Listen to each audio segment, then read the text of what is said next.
2025 সালের ফেব্রুয়ারি মাস কত দিনে? 2025 সালের ফেব্রুয়ারি মাস কত দিনে এটা করতে গেলে আপনাকে প্রথমে 4 দিয়ে ভাগ দিতে হবে। যদি মিলে যায় তাহলে ফেব্রুয়ারি মাস হয় 29 দিনে, যেহেতু মিলেনি অধিবর্ষণ হবে না।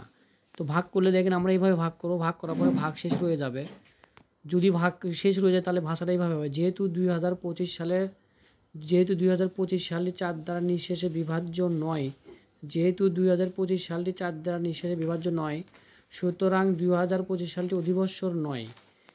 অতএব 2025 সালে ফেব্রুয়ারি মাস 28 দিনে। আর যদি মিলে যেত তাহলে লিখতাম 2025 সালটি অধিবর্ষর। এক অধিবর্ষর সমান 366 দিন হয়। আর বিজোড় সাল সব সময় দেখবেন 4 দ্বারা বিভাজ্য হবে না।